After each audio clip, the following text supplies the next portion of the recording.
السلام علیکم ورحمۃ اللہ وبرکاتہ۔ جی رفت، یہ ریکارڈنگ خاص آپ کے لیے کر رہی ہوں میں، اللہ تعالیٰ قبول فرمائے۔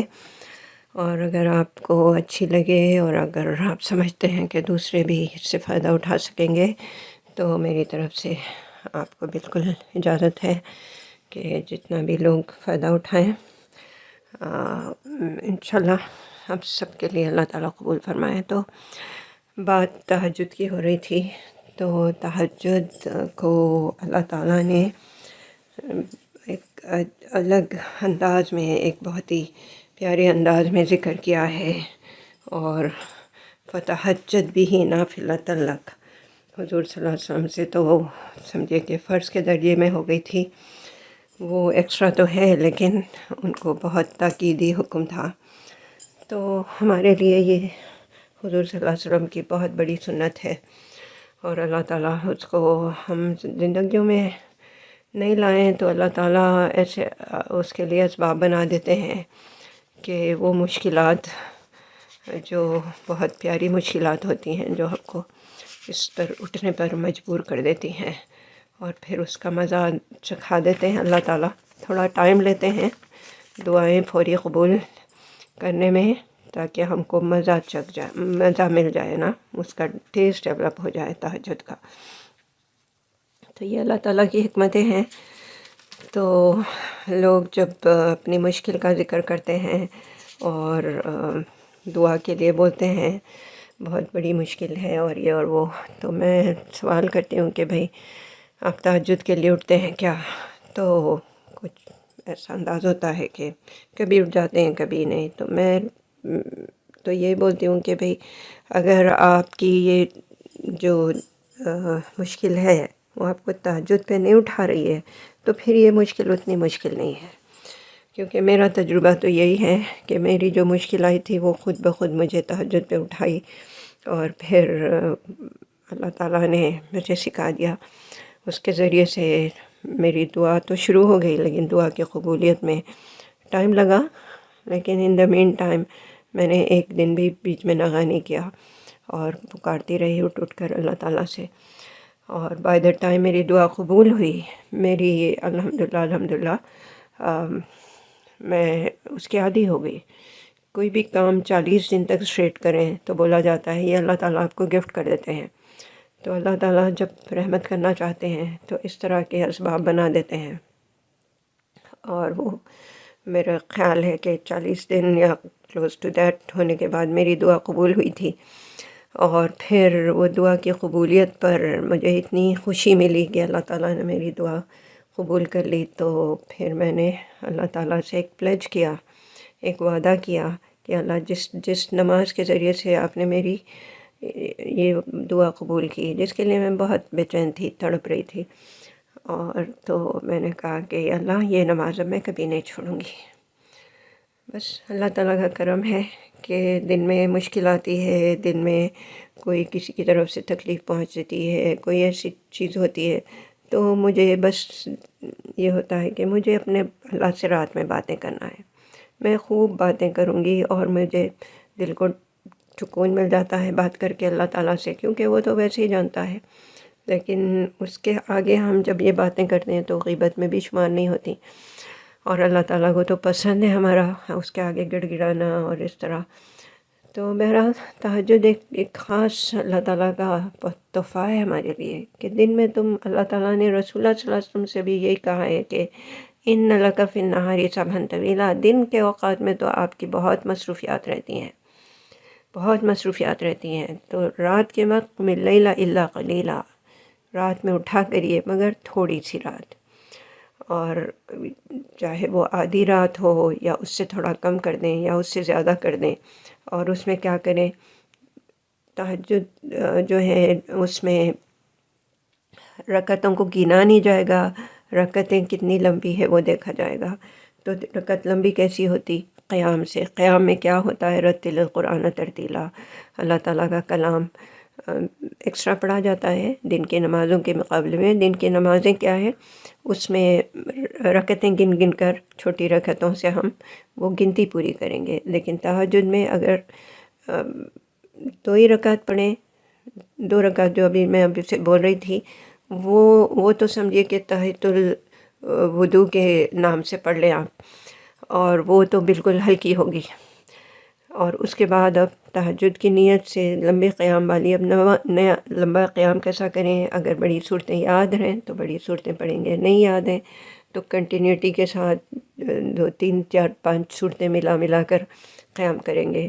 اور اسی طرح رکوع میں عربی کی قرآنک اور سنت والی دعائیں اگر یاد ہیں تو وہ کریں گے۔ اور اسی طرح سجود میں بھی دعائیں، سجود بھی لمبے ہوں گے، رکوع بھی لمبا ہوگا، تسبیحات کے بعد ہم اس میں بھی، لیکن عربی کی دعائیں ہوں، اپنی زبان کی دعائیں ہم سلام پھیرنے کے بعد کریں گے۔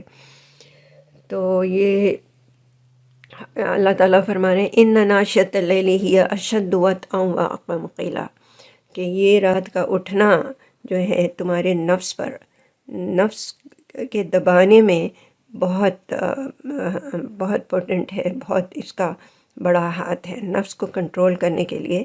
اور نفس کے اوپر یہ رات کا اٹھنا، اور وہ ڈیپ سلیپ کا ٹائم ہوتا ہے، بہت گہری نیند کا، تو اس وقت اٹھنا اس پر بہت شدید ہوتا ہے۔ لیکن وہ بات کے زبان سے نکلنے کا جو تعلق ہے وہ بالکل سیدھی سیدھی بات، اقوام قیلا، باتیں بہت پیارے انداز میں نکلتی ہیں، اس لیے کہ دن میں بہت ساری مصروفیات ہوتی ہیں۔ تو اس طرح اللہ تعالیٰ فرما رہے ہیں کہ یہ معاملہ جو ہے کرنے کا، یعنی ضروری ہے، یہ ایک آپشنل، ویسے تو نفل ہے، لیکن سوچیں کہ کب ہماری ضرورتیں نہیں ہیں دنیا میں، ہماری تو کوئی ایسی چیز نہیں ہے کہ ہم بے فکر ہو جائیں کہ اب کسی چیز کی فکر نہیں ہے، ہر وقت فکریں لگی رہتی ہیں۔ اور جس کے قبضے قدرت میں سب کچھ ہے اس کو پکارنا ہے۔ تو ابھی میں آپ کو بتا رہی تھی کہ وہ 2 ہلکی نماز رکعتوں کے بعد میں سجدے میں جاتی ہوں، سجدے میں جا کر اللہ تعالیٰ کو، جو اللہ تعالیٰ کا ذاتی نام ہے اللہ کے نام سے، اور پھر اس کے 3 صفاتی نام ہیں وہاب، کیوں؟ اس لیے کہ آپ کے پاس دینے کے لیے کمی نہیں ہے، ہم کوئی چیز کا حقدار ہیں ہی نہیں، لیکن آپ اس کے باوجود ہم کو دیتے ہیں، تو آپ تو وہاب ہیں، اور میں اس وقت آپ کے پاس لینے کے لیے آئی ہوں، میری دعاؤں کی قبولیت لینے کے لیے آئی ہوں۔ یہ مقصد ہے وہاب کے نام سے پکارنے میں۔ اور دوسرے یہ کہ میں آپ سے باتیں کرنے آئی ہوں، کیونکہ مجھے دوسروں کے کان نہیں چاہیے، مجھے آپ سے بات کرنی ہے، اور اس لیے کہ آپ سمیع ہیں۔ تو یا اللہ ہوں، یا وہاب ہوں، یا سمیع ہوں، اور یا مجیب، اور نہ صرف آپ سمیع ہیں بلکہ آپ مجیب بھی ہیں، آپ ہماری دعاؤں کو قبولیت دیتے ہیں۔ اس لیے میں بس آپ کی خدمت میں، آپ کے قدموں میں اپنے آپ کو میں اس وقت ڈال کر میں آپ سے التجا کر رہی ہوں، ان آپ کے پیارے پیارے 4 ناموں کے صدقے میں۔ پہلی چیز تو سمپل سی دعا کرتی ہوں کہ اللہ تعالیٰ آپ نے مجھے اٹھنا نصیب کیا، اب مجھے جگائے رکھیے، کیونکہ خصوصاً سے یہ سمر کی چھوٹی راتوں میں بہت چیلنجنگ رہتا ہے، اٹھ تو جاتے ہیں لیکن پھر نیند کا غلبہ ہو سکتا ہے، کبھی کبھار بہت اچھی رات گزر جاتی ہے، کبھی کبھار نیند 2 3 گھنٹے کی نیند بھی ٹھیک سے نہیں ہو تو جسم جو ہے ساتھ نہیں دیتا، تو یہ گڑ گڑا کر دعا کرتی ہوں۔ اور دوسرے یہ کہ مجھے بہت سا ٹائم چاہیے، اللہ تعالیٰ آپ میرے وقت کو میرے لیے روک دیجئے، میرے لیے روک دیجئے، میرے لیے برکت ڈال دیجئے میرے وقت میں۔ تو بہرحال یہ دعاؤں کے بعد اور یہ بھی کہتی ہوں کہ اللہ تعالیٰ میں آپ کا کلام پڑھنے والی ہوں، میرے لیے میرے زبان پر اس کو بہترین انداز میں جاری فرما دیجئے کہ میں بھولنے نہیں پاؤں اور صحیح انداز میں آپ کا کلام پڑھوں، اور اس کو میرے دل میں بھی اتار دیجئے، میں دل کی گہرائی میں اس کو اتار دیجئے، اور مجھے میرے دل کو اس کے ذریعے سے نرمی عطا فرمائیے، میری دل کی سختی کو دور کر دیجئے۔ یہ چند دعائیں کر کے پھر میں کھڑی ہوتی ہوں، پھر اپنا وہ 8 رکعت سنت ہیں حضور صلی اللہ علیہ وسلم کی، تو وہ 8 رکعتیں میں کوشش کرتی ہوں کہ اچھی طرح پوری کروں، اور میرا ایک ہے روٹین ہے کیا کتنا پڑھنا ہے، اس کے لحاظ سے میں وہ 8 رکعتیں، ٹائم لگ جاتا ہے مجھے اس میں، اور اس کے بعد پھر رات کی جو وتر باقی رہتی ہے وہ رات سونے سے پہلے نہیں پڑتی، بلکہ اب یہ تہجد کے 8 رکعتوں کے بعد پھر میں وتر پڑھ کر اب میں چاہتی ہوں کہ میں اللہ تعالیٰ سے باتیں کروں. مجھے کافی ٹائم چاہیے باتیں کرنے کا، اور پیاری پیاری دعائیں بھی ہیں جس کو ہمارے اوراد میں ہے، وہ اس کو سمجھتے ہوئے اگر وہ مانگے تو وہ مانگنا ہے. جیسے کہ یا اللہ مجھے حقیقت ایمان دے دیجئے. حقیقت ایمان کیا ہے؟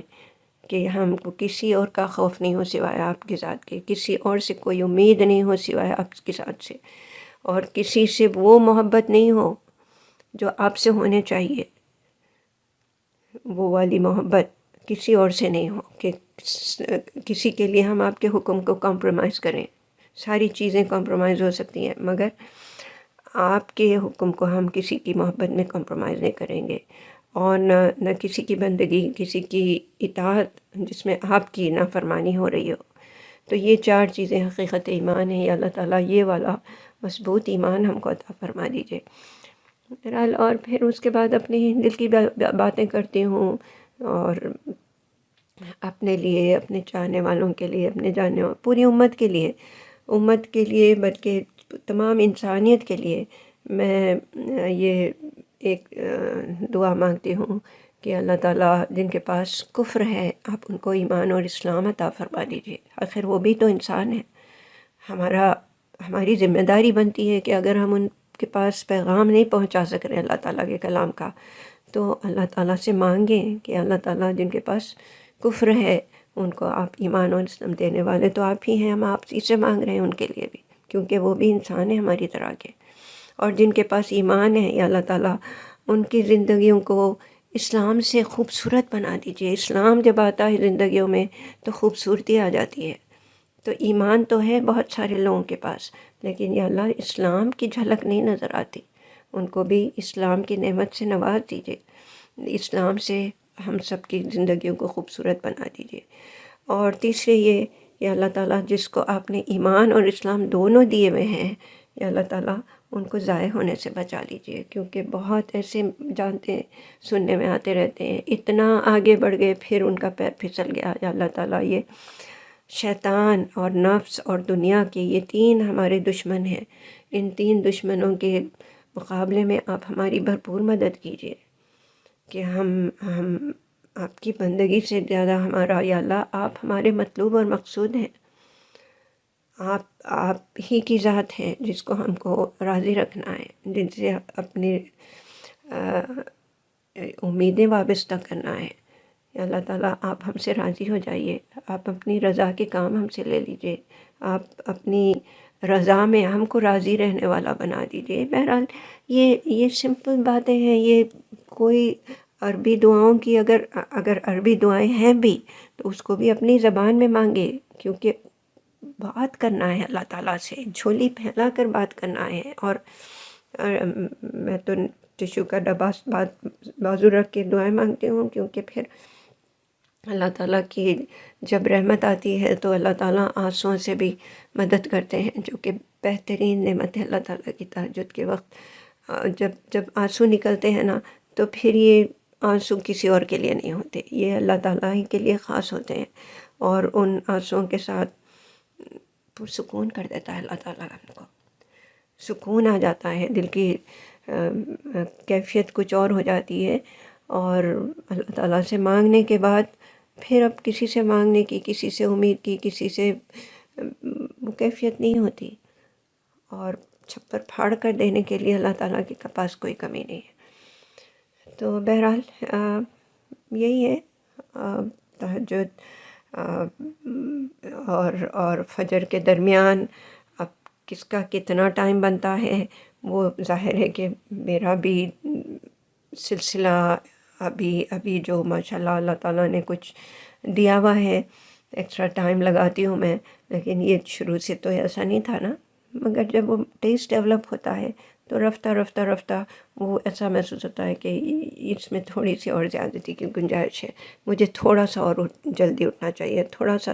تو اس طرح اللہ تعالیٰ پھر ہمت دے دیتے ہیں، اس میں برکت دیتے ہیں. نیند میں بھی برکت آتی ہے، جاگنے میں بھی برکت آتی ہے، اور اللہ کا رحم اور کرم آ جاتا ہے. تو تہجد جو ہے وہ جیسے میں بولتی ہوں کہ تہجد ہم سمجھتے ہیں کہ رمضان میں تہجد ہو جاتی ہے، وہ تہجد نہیں ہے، وہ 2 رکعت نماز ہے، 4 رکعت نماز ہے، کہ اس میں بھی فکر لگی رہتی کہ اٹھ کے جلدی سے سحری کرنا ہے، سحری کے لیے تیاری کرنا ہے، اور یہ اور وہ، تو وہ تہجد نہیں ہے، وہ تہجد نہیں ہے۔ تہجد جیسے میں بول رہی ہوں یہ ہے اللہ تعالیٰ کے ساتھ خود کا، کہ 1 to 1 ہم اللہ تعالیٰ کے ساتھ جڑ گئے ہیں، اور ہمارے اور اللہ تعالیٰ کے درمیان کوئی چیز حائل نہیں ہے، اور وہ ایک کیفیت کا نام ہے، اس کو تجربہ کرنا ہے۔ اس کو بولا گیا ہے کہ یہ تجربے سے ہی، یعنی اس کو ڈسکرائب نہیں کیا جا سکتا، اس کو ہم ایکسپلین نہیں کر سکتے، اس کو سمجھا نہیں سکتے، اس کو تجربہ کرنا ہے۔ تو بس آپ کی خواہش پر میں یہ چند باتیں ریکارڈ کی ہوں آپ کے لیے۔ اللہ تعالیٰ میرے لیے یا آپ کے لیے، سب کے لیے قبول فرمائے، اور ہم کو جو بولا گیا ہے نا کہ اللہ تعالیٰ تہجد گزاروں کے لیے اللہ تعالیٰ صدا لگائیں گے کہ تہجد گزار جو ہے بندے ایک گروپ بنا لیں، تو اللہ تعالیٰ ان میں ہم کو شامل فرما دے انشاءاللہ، اور وہ والی تہجد عطا فرما دے جو اللہ تعالیٰ کی پسندیدہ تہجد ہے، جس کے ذریعے سے ہمارے دل میں، اور ایک چیز مانگتی ہوں، اللہ تعالیٰ ہمارے دلوں کو اپنے لیے آئینہ بنا لیجئے۔ کیا مطلب ہے کہ آئینے میں جب اللہ تعالیٰ جہاں دیکھیں، ہمارے دل میں جب دیکھیں، کیونکہ اللہ تعالیٰ دل ہی کو دیکھتے ہیں نا، تو جب دل کی طرف دیکھیں تو اللہ تعالیٰ کو اپنی ذات کے سوا کچھ نظر نہیں آئے۔ اللہ تعالیٰ ہمارے دلوں میں بسے ہوئے ہیں، اور اس سے زیادہ کوئی نہیں، اس کے علاوہ کوئی نہیں۔ اگر شوہر ہیں، بچے ہیں، جو بھی کوئی ہیں، سب سے محبتیں ہیں، لیکن اشد محبت، یعنی شدید محبت سب سے ہو سکتی ہے، لیکن اشد، سب سے زیادہ محبت اللہ تعالیٰ الذین آمنوا اشد حب للہ، اللہ تعالیٰ نے کہا ہے کہ یہ میرے جو ایمان والے بندے ہیں ان کے لیے، ان کے پاس میرے لیے سب سے شدید ترین محبت ہے۔ تو وہ بھی ہم اللہ ہی سے مانگتے ہیں کہ اللہ تعالیٰ اپنے بندوں کی بھی محبت ہم کو عطا فرما دے، تاکہ ہم آپ کے بندوں کی بھی ٹیک کیئر کر سکتے ہیں۔ اللہم انا نسألک حب المساکین، مساکین کی محبت ہمارے دلوں میں ڈالی ہے۔ وہ ہماری یہ کتنی بڑے ایسٹ ہیں، ان کے ذریعے سے ہماری دنیا آخرت سنورتی ہے، اور آپ کے پاس جو ہمارا مقام، ہمارا معاملہ صحیح کرنے کے لیے جو چیز چاہیے ہم کو، وہ آپ کے بندوں کے تھرو آنا ہمارے لیے سب سے آسان ترین چیز ہے۔ آپ کے لیے سب سے پسندیدہ چیز یہ ہے کہ ہم آپ کے بندوں کی ٹیک کیئر کریں۔ اللہ تعالیٰ اس میں ہماری بڑھ چڑھ کر ہماری مدد فرمائیے۔ اب ہمارے دارالصدقہ کے لیے بہت دعا کرتی ہوں میں کہ اللہ تعالیٰ اس کو قبولیت عطا فرمائیے، اور اپنے لیے 2 دعائیں کرتی ہوں کہ اس میں اللہ تعالیٰ میری طرف سے کوئی غفلت نہیں ہو، اور خیانت کا تو میں تصور بھی نہیں کر سکتی، اور یہ IRS کی تلوار یا اللہ تعالیٰ یہ نہیں چاہیے، ان کے لیے نہیں کر رہی ہوں۔ آپ ہمارے حساب کتاب کے لیے کافی ہیں، میرے لیے، میرے اس چیز کو ہینڈل کرنے میں آپ کے بندوں کی امانتیں ہیں۔ اللہ تعالیٰ میری بھرپور مدد کریے، میں بہت کمزور بندی ہوں، میں بہت بے بس ہوں، میں آپ کی ہر قدم پر، ہر لمحے آپ کی مدد کی محتاج ہوں۔ تو اس طرح بس اپنے دل کی باتیں کرتی ہوں، اور وہ دیکھتے دیکھتے صبح ہو جاتی ہے پھر۔ تو اللہ تعالیٰ قبول فرمائے۔ وآخر دعوانا الحمدللہ رب العالمین، سبحان ربک رب العزۃ عما یصفون، وسلام علی المرسلین، والحمدللہ رب العالمین۔